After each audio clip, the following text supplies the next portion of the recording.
Okay, guys, here we go. Got here to us a little late, but we can thank the valiant effort of the U.S. Postal Service once again for giving us delayed in transit for 4 days straight with no idea where this package was. But thankfully it's here. And I'm really excited it's here because I got another personal conversation with Daryl, who runs Monthly Knife Club. So I don't know exactly what's in this box, but I have an idea of what's in this box, and it really does excite me. And we're going to talk about what's in this box after we open this box, so everybody can really understand how cool it is that we got what's in this box. So this is Monthly Knife Club Onyx for April 2021. And we're going to get in this guy and... So, yeah, you know, I try to avoid all spoilers, but sometimes Daryl, who's a really cool guy that runs Monthly Knife Club, he likes to, you know, fill me in on certain things that are going on with the subscription sometimes. And he never gives me a full spoiler, but he does. Wow. This is cool to see. And if you don't know why, I'm going to tell you why. But he gives me, like, some heads up on some details or some things that he thinks I should know or that I would just enjoy knowing. Who recognizes the logo, number one, and who recognizes the box for what it is? Because you might recognize this box, you might see this box and this logo and think it's something else. But this logo on this particular white box takes us back in time a little bit. So this is a Brous Blades logo. And I love Brous. I do. Jason Brous makes some amazing blades. Some of his stuff is super expensive, but his mid-techs and production stuff, awesome. Just awesome. If you haven't tried it, you know, tried them. They're really cool stuff. But kind of a weird box for a Brous blade, right? Because this is from way back before he started doing the cool little plastic. They look like little pelican case things. So this is actually one of his. Let me tell you the story about. I know you guys all just want to see the knife. So you know what? I'm going to show you the knife. Then we're going to get to the story behind it, because there's a cool story on how this ended up in the box. So we got the knife. We have a certificate of authenticity signed by Jason Brous. Look at the date on that. Yeah, 2012, because this is an older, so limited 500 piece run. So this knife that we're going to look at, and look, so we've got extra clip, extra screws, because you can see it's side dependent, so it's tipped down, left or right. This knife is from, like you said, a limited run from 2012. Individually serialized, which we're going to see under the backspacer. Look at the work on that G10. It's amazing. Look at that. You can actually see like hand work grind marks and stuff on there.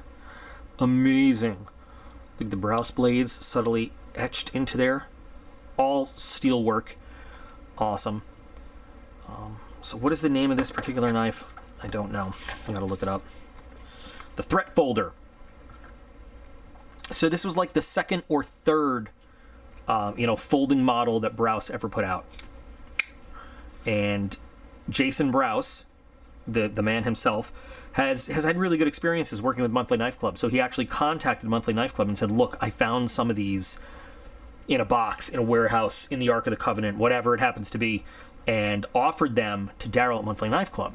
A really good deal on them for the Onyx box. Oh my God. I forgot about that. Can you see? I don't know if you can even see. Can you see the serialization inside there? What number is that? 99 out of 500. So these are not only long out of production, but limited run from 2012. This is almost a 10-year-old thing. You can't find these anywhere. I mean, if you did look around, you'd find them.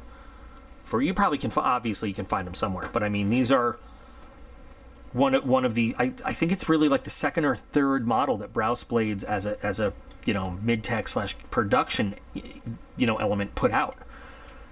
And this is so cool. So it's D2. It says D2 stainless steel, but we know D2 is more of a carbon steel. It's a tool steel, really. D2 is a tool steel more than anything.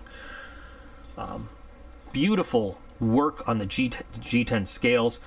Really nice sculpting. Everything, well, actually, so there's a little bit. Oh, no, that's the lock. Never mind. I was going to say it doesn't quite fit there, but that's because of the lock. So we've got a really thick liner lock, you know, relative to everything else. Fits in the hand great. That clip is tight, but flexible. Don't feel it at all. Jimping for your thumb. Nice, wide slicing blade. Look at the belly on that thing. This is like finding a treasure. So let's see. I'm trying to see in there. You can there. I don't know if you can see. There's definitely skeletonized, lots of milling out on the steel liners for weight saving for you. Can you see it? You can kind of see it. It's hard to see on the screen here, but I think I'm going to get on the computer on a bigger screen, you'll be able to see it. But yeah. Nice, big, thick steel blade, though. And that's just a kind of a, I mean, I gotta say, a deadly looking blade. But beautiful stonewash finish. Let me show you the specs here.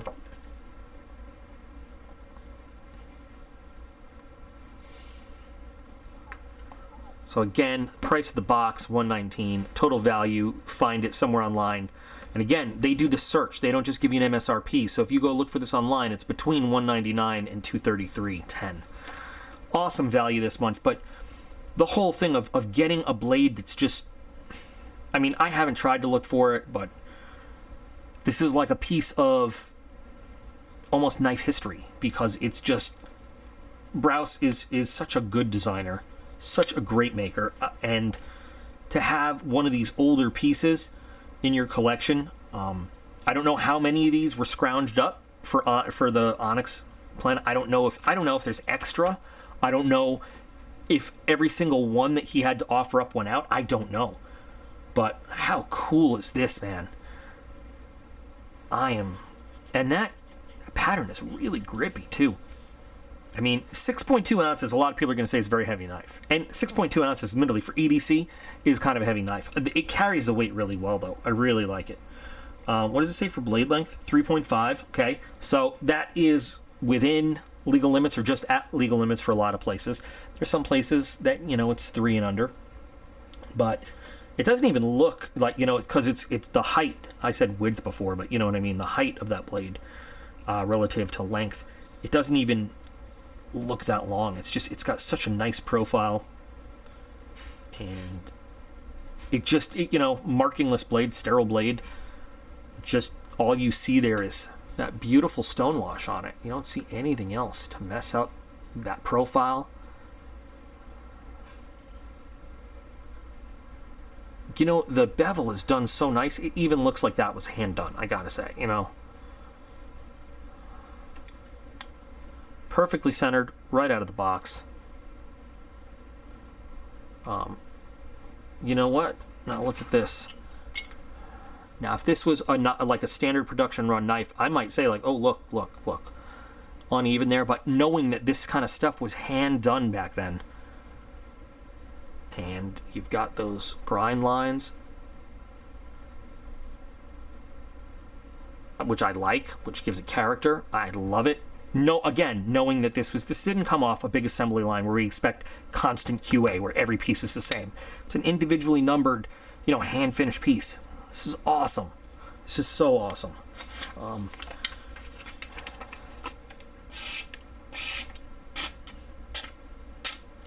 Beautiful.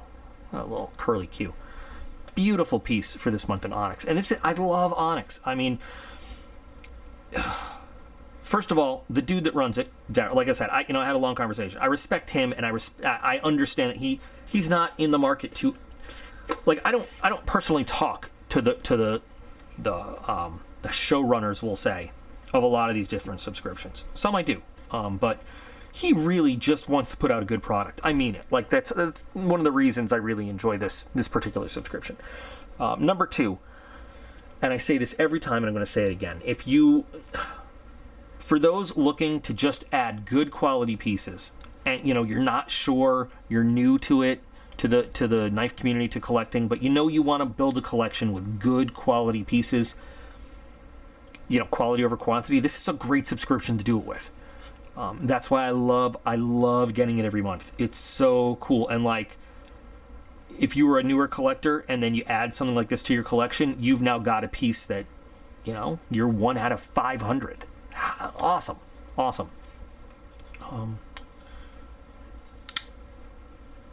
I guess we'll do the lock test. So we have no blade play whatsoever.